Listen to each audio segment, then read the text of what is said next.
In the small town of Oak Haven, Maryland, the chill of late October always found its way through the heavy oak doors of St. Jude Memorial Hospital. The clock on the wall of the basement cafeteria clicked softly, indicating 15 minutes past 11 in the evening. The wide, polished steel counter was cold, reflecting the low hum of the flickering fluorescent tubes overhead. The dining area was entirely empty, with red vinyl chairs stacked upside down on top of the laminate tables like sleeping creatures. The quiet here was thick, the kind that only exists when the rest of the world has closed its eyes. Dr. Julia Ramsey pushed through the double swinging doors, her white lab coat still bearing faint, dark stains of iodine along the right sleeve. She did not look up as she walked toward the vending machines, her fingers digging through the pocket of her scrubs for quarters. "You missed dinner again, doctor," a voice called out from the darkness behind the counter. It was low, steady, and carried a quiet gravity that cut through the endless hum of the lights. Julia did not stop searching her pocket. "My shift ran over," she replied, her voice raspy from 12 hours of giving orders, reassuring panicked families and dictating charts. "I just need a cup of coffee to get through the next 4 hours."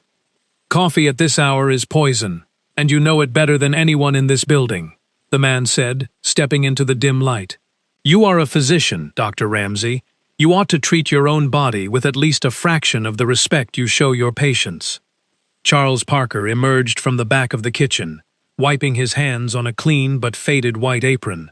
His sleeves were rolled up past his elbows, revealing forearms lined with faint scars from years of working near hot ovens and heavy steel pots. He was in his early 60s, with deep lines etched around his gray eyes, and a brow that seemed permanently furrowed in a look that mixed severe discipline with unexpected gentleness. "I am not here to take a seat, Charles," Julia said, holding up 2 quarters. "I just need the black coffee." "Sit down for 5 minutes, Dr. Ramsey," Charles said, resting both of his worn palms flat against the steel counter. He did not move toward the coffee machine. He simply stood there, unyielding, as if the entire weight of the night rested on whether or not she took a breath. Julia finally raised her eyes to look at him. She had seen him 100 times behind that line, serving ladles of soup to nurses and wiping down trays, but she had never seen him stand like this. He possessed a stillness that felt out of place, in a hospital where everyone was always running, always bleeding, always dying. "I have a patient in room 4 who needs continuous monitoring," she insisted, her tone tightening into her professional authority. "You had a patient in room 4 3 hours ago," Charles corrected her softly. "You checked his vitals 20 minutes ago, and you handed his chart to Nurse Thomas before walking down those stairs. I watched the floor schedules, doctor. Sit down." He reached beneath the counter and pulled out a heavy ceramic plate, covered by another turned upside down to trap the heat. He slid it slowly across the stainless steel until it rested directly in front of an empty swivel stool. When he lifted the top plate, a cloud of steam rose into the cool air, bringing with it the smell of roasted chicken, seasoned rice, and tender green beans. "It is not fancy," Charles murmured. "It is just what was left from the lunch prep, kept warm in the oven. But it is real food, and it did not come out of a glass window after you threw metal coins at it." Julia stared at the plate, as if it were a strange relic from a distant past. The steam tickled her face, reminding her suddenly of her childhood kitchen. "How do you even know when I check on my patients?" "Because for the last 6 months, I have watched you walk through those doors at 11 o'clock with a shadow over your face," Charles said, his voice dropping an octave. "You buy a paper cup of coffee, you let it sit until it gets cold, and you do not eat a single bite of real food until you go home to an empty house. Eat, Dr. Ramsey. Look at your hands. They are shaking."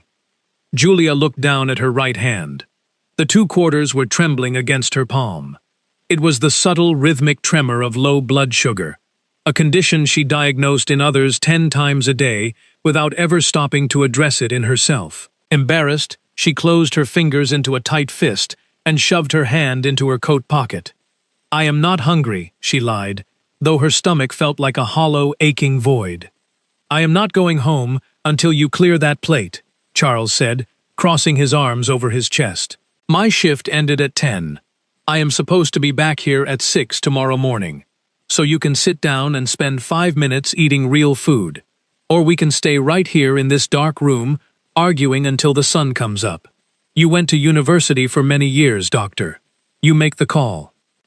The silence that followed was broken only by the rhythmic clicking of the wall clock, and the distant, muffled sound of an ambulance siren pulling into the bay 3 floors above. Julia looked at the plate, then looked up at the stubborn man standing behind the counter. Something deep inside her, a spring that had been wound impossibly tight for the last 5 years, yielded a fraction of a millimeter. She pulled back the metal stool and sat down. 5 minutes, she warned, picking up the heavy metal fork, resting beside the plate. "Take as long as you need," Charles replied, leaning his shoulder against the tiled wall behind him. A quiet, satisfied expression settled over his face, like a man who had finally won a long, exhausting game of chess. "Just do not leave a single grain of rice behind." The first bite caught Julia completely off guard. The chicken was tender, perfectly salted, and carried the unmistakable warmth of something prepared by a human being who cared about who would consume it. For years, Julia had been swallowing cold sandwiches, while standing in elevators, or chewing on stale energy bars between emergency resuscitations. She had forgotten that food could be more than just fuel. She had forgotten it could be a pause. She chewed slowly, feeling her shoulders drop an inch away from her ears. "See?" Charles said quietly, a tiny smirk tugging at the corner of his mouth. "Do not say anything." "I didn't say a word," Julia said around her mouthful. "You were thinking it very loudly." He chuckled softly through his nose. "Is it acceptable?" "It is acceptable," she grumbled, taking another bite. "Nothing more. I am not going to give you a medal for it, or your head will get too big. If a chief resident who habitually starves herself tells me my chicken is acceptable, I consider that the highest honor in the state of Maryland," Charles said. Julia swallowed and gave him a look that was half annoyed and half amused. "Do you talk this much to the morning nurses?"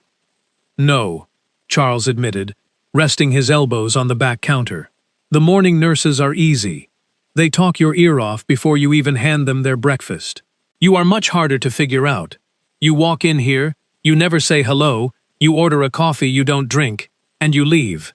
I have been waiting for 6 months just to hear what your voice sounds like when you aren't shouting orders over a gurney." "And how does it sound?" she asked softly, looking down at her plate.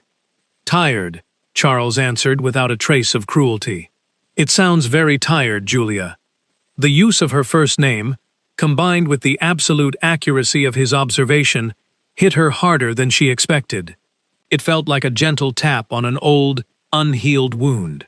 Nobody had called her by her first name in this building for years. To everyone else, she was simply Ramsey, the unstoppable machine of the emergency department. "Eat," Charles said gently, noticing the sudden stillness in her frame. "I did not say it to ruin your appetite. I said it so you would finish the food."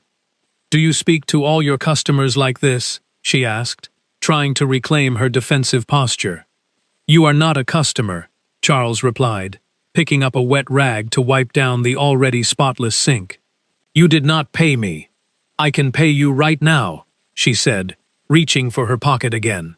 "I didn't give you a ticket, and I didn't ring up the register," Charles said calmly. "Food that is paid for fills the stomach. Food that is given away as a gift does something else entirely. And you, doctor, haven't had that kind of food in a very long time. It shows." He turned his back to rinse the cloth under the running tap. "It shows that nobody has been looking out for you." Julia set her fork down with a quiet clatter. The sentence hung in the air, heavy and undeniable. "That is a very bold thing to say to someone you barely know." "Then it is a good thing you came down for the coffee you didn't want," he said simply. Julia finished the rest of the meal in silence.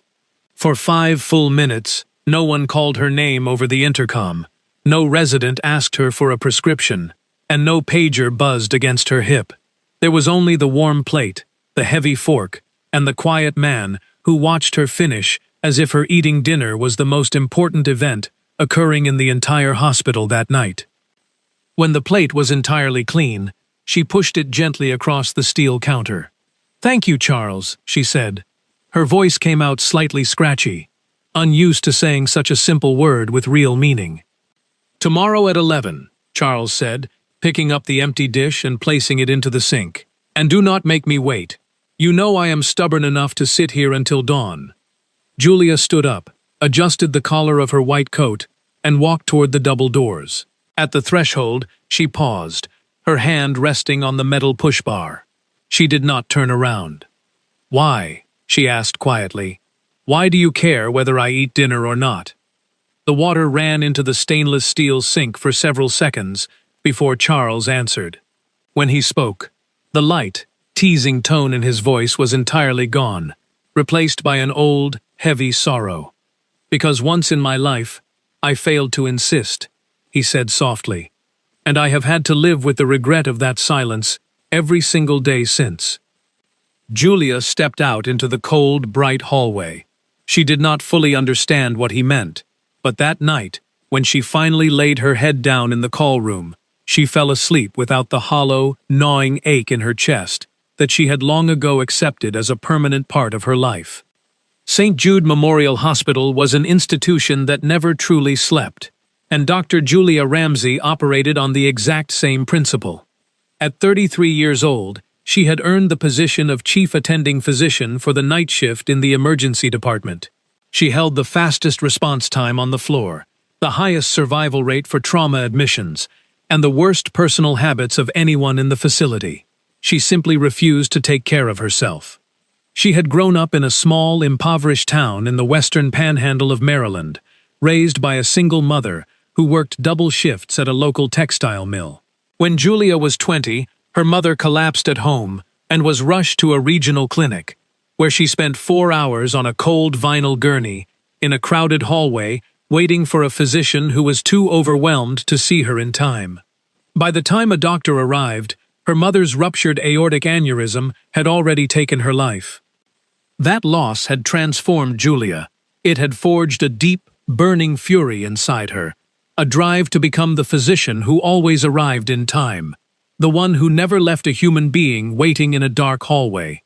The tragedy of her success, however, was that in her quest to save everyone else, she was slowly consuming her own life. "Dr. Ramsey, bed 6 is crashing," a nurse shouted through the chaotic noise of the ER at 2 o'clock the following morning. Julia was already moving before the sentence was finished. Her mind clicked into a state of sharp, cold efficiency. For the next 16 hours, she moved from one crisis to another. 2 cardiac arrests, an open femur fracture from an interstate collision, and a 5-year-old child suffering from a severe asthma attack. She consumed half a dry bagel at 3 in the afternoon while standing over a sink in the nurse's station, writing orders with her free hand. At 9 in the evening, as her shift was officially supposed to be winding down, Dr. Anthony Alarcon intercepted her near the central desk. Anthony was the Associate Director of Emergency Services, a man in his late fortnight of 40, whose white coat remained pristine no matter how much blood was spilled on the floor around him. He possessed a sharp, polished smile that never quite reached his cold, calculating eyes. "Julia, perfect timing," Anthony said, blocking her path with a smooth gesture of his hand.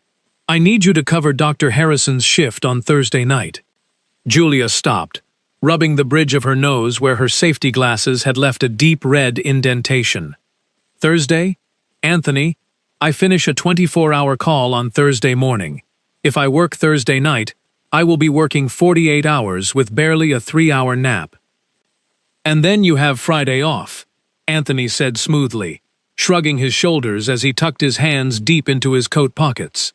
"Look, Julia, Harrison's kid has a fever, and the schedule is completely bare. You are the strongest attending I have on this floor. If you don't step in, the shift collapses. Do you want the night shift to run without proper coverage?" He left the question hanging between them, a carefully constructed trap.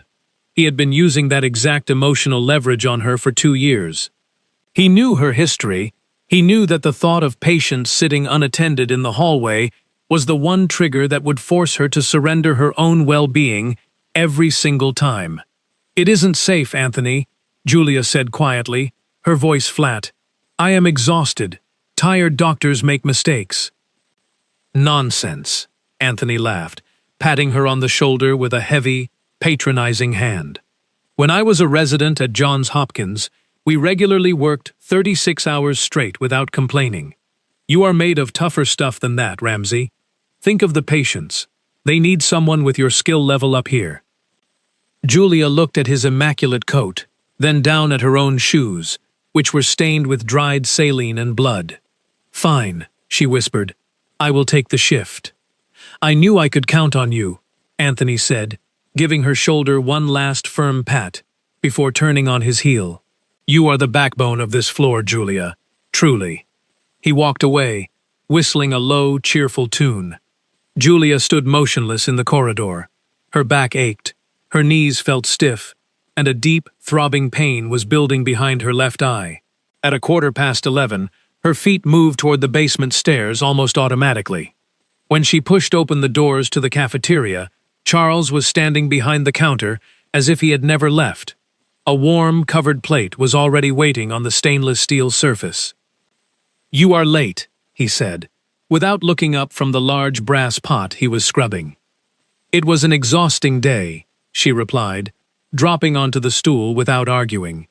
"All your days are exhausting," Charles observed quietly.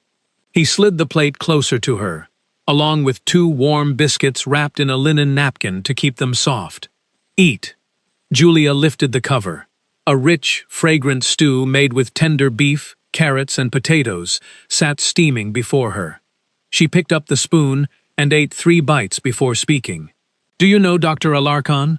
Charles paused his scrubbing, his hands remaining submerged in the soapy water. "I feed the entire hospital, Dr. Ramsey. I know everyone. Dr. Alarcon comes down here once a week, orders an espresso, and complains if the foam isn't thick enough. Last month, he walked off without paying his $4 balance because he was on the phone. A man who forgets to pay $4 to a cafeteria worker is a man who believes the world owes him everything he takes." He pulled his hands from the water and dried them on a towel suspended from his waist. "He uses people's dedication as fuel for his own career. I have seen his type in every kitchen and every company I have ever worked in. They never wash the dishes themselves, but they are always the first to claim credit for the banquet." Julia let out a dry, humorless laugh. "He is my supervisor." "He is a bully with a medical degree," Charles said plainly, leaning over the counter. "How many hours have you been awake?" "I don't keep count." "Count them now." Julia did the math in her head, and the resulting number made her feel slightly dizzy. She quickly shoved another spoonful of stew into her mouth to avoid answering. "It is none of your business how much I sleep, Charles." "You are right," Charles agreed calmly, nodding his head once. "It is not my business. I am just the man who saves a plate of food for you. But I will tell you one thing, doctor, and then I will shut my mouth. A human being does not break all at once, like a glass dropped on a tile floor. A human being breaks slowly, one extra shift at a time, one missed meal at a time. And by the time you finally notice the cracks, there is nobody left who knows how to put the pieces back together." He looked down at his rough, weathered hands. "I have seen it happen. I watched it happen from very close by. That is why I stand here every night at 11 o'clock. Julia stopped chewing. "Watched who?" Charles's face hardened slightly, his jaw tightening as he looked away toward the dark kitchen equipment. "Someone I loved. I will tell you about it another day. Eat your stew." "You expect me to answer all your questions about Alarcon, but you won't tell me anything about yourself," Julia noted softly. "That hardly seems fair." "I am providing you with dinner, Dr. Ramsey. I did not sign a contract to offer you my life story," Charles said, though a tiny, gentle spark flickered in his eyes. "Besides, you haven't told me much either. I know you grew up somewhere in the mountains. I don't know why you chose to become a doctor, or why you punish yourself like this every day. I came from a small town near Cumberland, Julia offered quietly, resting her chin on her hand. My mother died in an emergency room waiting area because the shift was short-staffed, and the doctors were too busy to see her before her heart gave out. I wanted to be the doctor who actually showed up on time. Charles stood entirely still for several seconds, his eyes fixed on her face. The roughness in his demeanor melted away, revealing a profound, quiet empathy. "So that is why you run yourself into the ground," he murmured, more to himself than to her. "You are trying to save her every single night." "That is why I run," Julia acknowledged, her voice barely above a whisper. "Well," Charles said softly, picking up his dish towel again, "you are very stubborn for a physician." "And you are very bossy for a cook," she countered, attempting to lighten the sudden weight in the room. "I am not just a cook," Charles smiled gently. "I am the only person in this 4-story building who can get you to sit still for 10 minutes. As the autumn turned colder, and the first light dustings of frost appeared on the windows of St. Jude Memorial, the 11 o'clock meeting in the basement cafeteria transformed from an unusual occurrence into an unquestioned ritual. It became the silent foundation of Julia's chaotic life. Every night at 15 minutes past 11, she would push open the heavy double doors, and every night, Charles would be waiting. On the nights when a massive pileup on the highway kept her in the trauma bay until 1 in the morning, she would still find the plate resting under a clean linen napkin on the steel counter, still warm from the low oven. Charles would be sitting in the corner, quietly reading a paperback book, or double-checking the kitchen inventory, refusing to leave until he heard the clatter of her fork. "You really should go home on time," Julia told him late one Tuesday evening, as she ate a bowl of hot beef noodle soup. "You have been here since 6 this morning." "My house is quiet and cold," Charles replied simply, shrugging his shoulders as he wiped down the coffee urns. "Here, I have things to do. The inventory doesn't write itself, and the flour sacks need to be counted." "Nobody counts flour sacks at 1 o'clock in the morning, Charles." "What do you know about flour?" he teased, looking over at her. "Can you cook, Dr. Ramsay?" "I can boil water," Julia admitted with a straight face, "usually without burning the pot." Charles closed his eyes and raised a hand to his forehead in dramatic despair. "Dear God in heaven, how have you survived to 33 years of age?" "I don't cook at home," she said, leaning against the counter.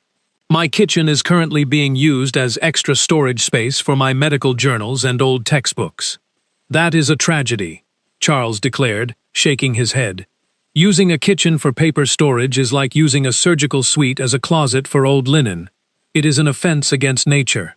One of these days, I am going to teach you how to scramble an egg properly, if only so you don't starve to death if I ever catch the flu." Julia looked up at him, her heart giving a sudden, unexpected flutter. "And what if I don't want to stop relying on you?" The words escaped her mouth before she could censor them. The kitchen fell instantly silent. The sound of water dripping into the sink seemed to magnify in the quiet space between them. Julia felt a sudden rush of heat ascend her neck, her cheeks flushing bright red under the harsh fluorescent lights. Charles froze with the dishcloth in his hand. He did not look up immediately, but when he finally turned his head toward her, his gray eyes were remarkably deep and entirely devoid of his usual playful banter. "Then I suppose," he said softly, his voice dropping to a low, steady tone, "I will just have to keep saving your plate." He turned back to the sink before she could see the expression on his face, but Julia noticed that his hands were no longer moving over the steel surface. She looked down at her soup bowl, her heart pounding against her ribs with an intensity that had nothing to do with emergency medicine. A few nights later, Julia walked around the steel counter and stepped directly into the commercial kitchen. "Teach me," she announced, holding her hands up. "Show me how to make the eggs. I want to prove that I am capable of learning a skill that doesn't involve a scalpel." Charles looked at her, a wide, genuine smile spreading across his face, the first true smile she had seen from him. Rule number 1, doctor. The pan must be warm before the butter ever touches the surface. Just like you do with your patients, you never approach them cold. Rule number 2. Stop moving the spatula so much. People ruin perfectly good food because they cannot sit still and let things take shape on their own. That sounds suspiciously like a philosophical life lesson, Julia observed, holding the wooden handle of the small skillet. Everything in a kitchen is a life lesson, Charles replied gently. He stepped up behind her, placing his broad, warm hand over hers to guide the wooden spoon across the pan. Slowly, there is no emergency here, Julia. You don't have to save this egg. You just have to let it cook. The proximity of his body, the steady warmth of his hand, and the sound of her first name spoken in his quiet voice made her breath catch in her throat. The eggs ended up slightly scorched on the edges, but Charles insisted on putting them on a plate and taking a bite himself, declaring that they were the finest scorched eggs in the entire county. Julia laughed so hard that tears welled in her eyes, a deep, cleansing laughter she had not experienced in over a decade. The quiet intimacy of their late-night sanctuary was shattered 3 weeks later, on a bitter Thursday night in mid-November. Julia had lost a patient that afternoon, a 62-year-old retired schoolteacher named Arthur Pendleton. He had arrived in the ER following a sudden cardiac event. She had spent 2 hours working on him, utilizing every protocol, every medication, and every ounce of her training, but his heart simply refused to restart. It was an outcome that every physician faces, but for Julia, it felt like a personal failure, a grim reminder of the day her mother had died on a similar gurney. When she walked down to the cafeteria at midnight, she did not sit on the stool. She sat on the cold concrete step near the emergency exit, her knees pulled up to her chest, her face buried in her folded arms. Charles did not tell her to sit at the counter. He did not bring out the plate immediately. He simply walked out from behind the counter, grabbed a folding chair from the corner, and set it down next to her on the cold floor. "What was his name?" Charles asked quietly, his voice cutting through her muffled breathing. Julia lifted her head, her eyes red and swollen. "What?" "The person you lost today," Charles said softly. "What was his name?" Julia blinked, wiping a tear from her cheek with the back of her sleeve. In all her years at St. Jude, no administrator, no colleague, and no chief of staff had ever asked her for the name of a deceased patient. They asked for the time of death, the underlying pathology, the risk management documentation, and the bed turnover rate. "Arthur," she whispered, her voice cracking. His name was Arthur Pendleton.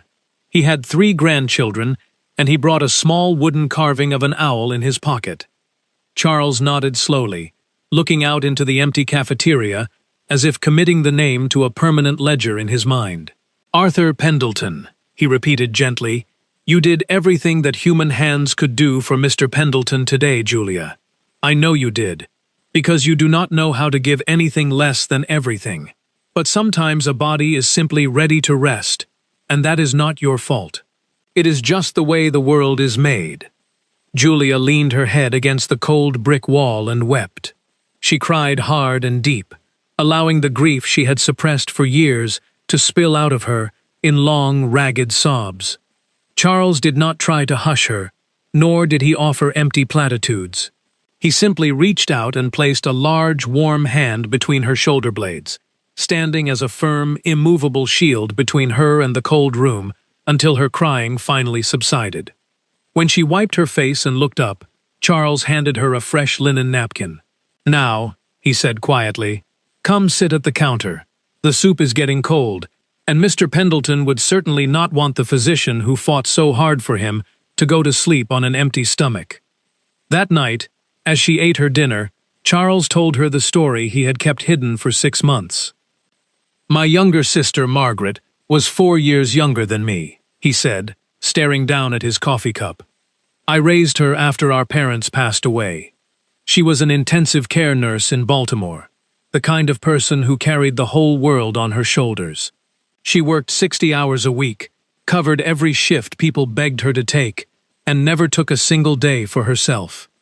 He took a slow breath, his fingers tightening around the heavy ceramic mug. I used to tell her, "Margaret, eat something. Margaret, take a day off." And she would just laugh and say, "Charles, stop worrying. I am fine." I believed her because it was easier than fighting with her. Then, one morning, while driving home from a 36-hour rotation, she fell asleep at the wheel on Interstate 95. She was 32 years old.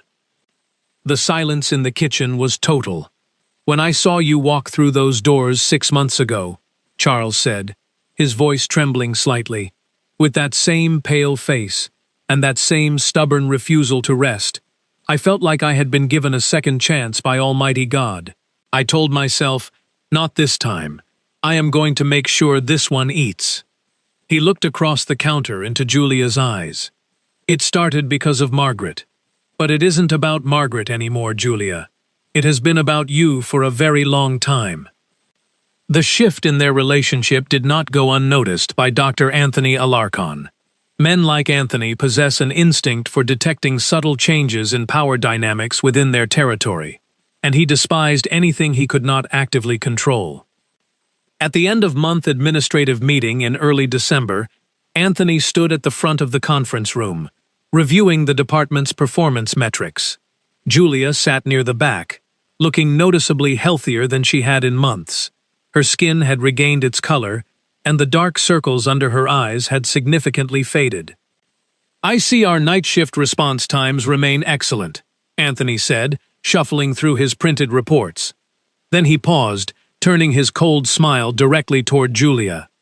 "Though I must say, Dr. Ramsey, there are some rather unusual rumors circulating among the nursing staff." Julia met his gaze calmly. "What rumors, Anthony?" "That our chief night attending spends an extraordinary amount of time in the basement cafeteria during her shifts," Anthony said, his tone dripping with fake joviality, shedding her professional responsibilities to have late-night dinners with the kitchen staff. "Now, Julia, we all appreciate community engagement, but a physician of your stature must maintain appropriate professional boundaries. The hospital has eyes, and it looks terrible if people think you are using the facility as your personal dining room." Several junior residents shifted uncomfortably in their seats. Julia felt a spike of anger heat her face, but she remembered Charles's quiet dignity and kept her voice entirely steady. "My break time is my own, Dr. Alarcon," she said clearly, her voice echoing through the quiet room. "I have never missed a call. I have never failed to respond to a trauma, and my clinical outcomes are the highest in this department. What I do during my 15-minute meal break is entirely my affair." Anthony's smile vanished, replaced by a cold, sharp sneer. "You would do well to remember who signs your annual performance evaluation, Dr. Ramsey. The chief residency position requires absolute dedication. If your attention is divided between your duties and the kitchen staff, I may have to reevaluate your schedule, starting with adding 4 mandatory weekend night rotations to your current load." He was using his leverage again, trying to force her back into a corner of exhaustion where she would be easier to manipulate. But for the first time in 2 years, Julia did not back down. "Assign whatever shifts you feel are necessary, Anthony," she said quietly, standing up and gathering her papers. "But do not ever question my commitment to my patients again." She walked out of the conference room, her heart hammering against her ribs. The tension reached its breaking point 2 weeks later, during a night that would be remembered at St. Jude for years. A sudden, catastrophic ice storm swept across western Maryland, causing a massive pileup involving a tour bus and several tractor-trailers on Route 40. Within 20 minutes, the emergency department was overwhelmed by 28 critically injured patients arriving in rapid succession. The hallway was a scene of controlled chaos, shouting paramedics, crying children, flashing red lights, and the metallic smell of blood filling the air. Julia took command of the floor with incredible precision. She established triage at the bay doors, directed the trauma teams, and performed emergency chest tube insertions right on the gurneys. "Dr. Ramsey, we are out of blood products in the local fridge," a panicked resident shouted. "Call the central lab," And tell them I authorized an immediate release of 10 units of O negative, Julia commanded, without looking up from her patient. Move. Do not stand there asking questions. She worked continuously for 8 hours, without a single second of pause. Anthony Alarcon stood near the central desk, shouting conflicting orders that confused the nursing staff until most of the team simply ignored him and looked to Julia for direction. By 4 o'clock in the morning, the critical patients had all been stabilized or moved to the operating suites. Julia stood near the central desk, leaning heavily against the wall. Her hands were shaking violently, not from low blood sugar this time, but from absolute physical and emotional exhaustion. She had not had a drop of water or a bite of food in over 14 hours. Anthony walked over to her, his clipboard in hand. Ramsey, the transfer documentation for the surgical admissions needs to be completed immediately. Also, Dr. Miller called in sick for the morning shift. I need you to stay through until noon. Julia looked at him. Her vision was starting to blur around the edges. She opened her mouth to speak, but before she could utter a word, a loud, clear voice cut through the busy corridor. She is not staying through the morning, and she is not writing another word until she eats. Everyone in the hallway turned. Walking down the main corridor of the emergency department, a place he had never set foot in during his 6 years at the hospital, was Charles Parker. He was wearing his white kitchen apron, carrying a covered metal tray in his hands. Anthony's face turned bright red with rage. What are you doing up here? This is a restricted medical area. Get back to the kitchen before I have security escort you out of the building. Charles ignored Anthony completely. He walked straight past the associate director, stopping directly in front of Julia. He set the tray down on the central desk, uncovered a bowl of steaming broth and a plate of warm bread, and placed a spoon directly into her trembling hand. Eat, Charles said softly, his gray eyes fixed on her pale face. You carried this entire floor on your back tonight. You saved dozens of lives.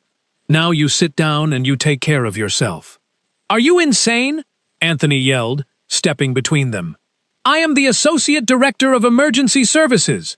You are a cafeteria worker. One word from me, and you will be fired before the sun comes up. Charles turned to face Anthony. He did not raise his voice, but his tone possessed a raw, formidable strength that silenced the entire hallway. You can take my job, Dr. Alarcon, Charles said evenly. I can find another kitchen by tomorrow afternoon.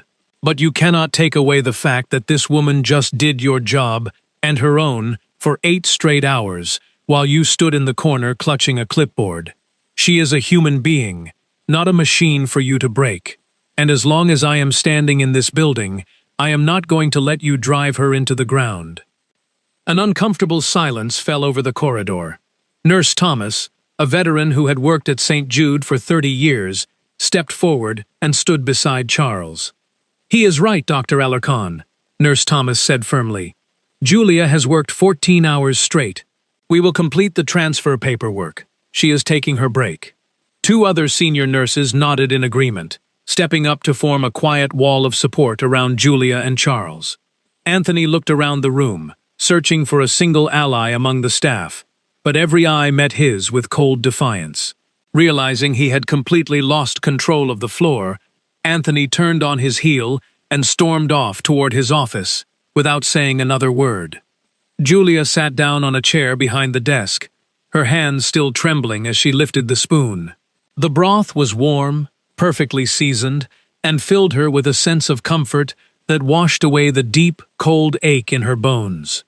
Charles stood beside her, watching her eat with quiet, watchful care. You crossed the entire hospital for me, she whispered, looking up at him with tear-filled eyes. I told you once, Charles said gently, reaching out to tuck a stray lock of hair behind her ear. I failed to insist once in my life. I promise you, Julia, I will never fail to insist when it comes to you. Julia finished her meal, surrounded by the quiet hum of the recovering department. The threat of Anthony's retaliation faded into insignificance compared to the profound realization that had taken root in her heart. She was no longer alone in the dark. In the months that followed, the culture of the emergency department shifted dramatically. Julia spoke with the hospital's board of directors regarding the scheduling abuses, leading to a complete restructuring of the shift allocations. Dr. Anthony Alarcon resigned 3 months later to take an administrative position at a private clinic in another state. The basement cafeteria remained unchanged, its fluorescent lights still buzzing softly in the quiet night. But every evening at 15 minutes past 11, the chief attending physician of the emergency department would walk down the concrete stairs, push open the swinging doors, and take her seat at the stainless steel counter. There were always 2 plates waiting under the warm linen towels now. Charles would step out from the kitchen, roll down his apron, and sit on the stool right beside her. They would eat together, sharing the quiet space, talking about their days, their memories, and their plans for a future that no longer felt cold or lonely. Life has a quiet way of teaching us its most profound truths, not through grand, dramatic moments, but through the small, repetitive choices we make when no one else is watching. For many years, Julia believed that strength meant isolation, that to be truly dedicated to a noble calling, one had to sacrifice every personal need, every comfort, and every boundary, until there was nothing left of the self. She had confused self-destruction with devotion, believing that her worth as a physician was measured solely by how much pain she could endure in silence. What Charles brought into her life was not merely a warm meal at the end of a long shift. He brought the quiet, revolutionary truth that we cannot heal others if we allow ourselves to be consumed by the fire. Human beings are not designed to be solitary fortresses, standing firm against the endless tides of hardship without support. We are fragile, flesh and blood creatures who require care, nourishment, and connection just as desperately as those we seek to serve. To allow oneself to be cared for by another human being is not an act of surrender or a confession of weakness. It is an act of profound courage. It requires us to lay down our pride, to dismantle the heavy armor we build around our hearts, and to admit that we are vulnerable. In a world that often measures value by speed, productivity, and ceaseless exertion, the act of saving a plate for someone, of waiting in the dark simply to ensure they do not have to sit alone, is perhaps the highest form of love we can offer. It is a quiet declaration that a person's existence matters, that their tiredness is seen, and that their spirit deserves rest. True strength is found not in carrying the weight of the world entirely on our own shoulders, but in having the grace to open our hands, share the load, and sit down at the table together.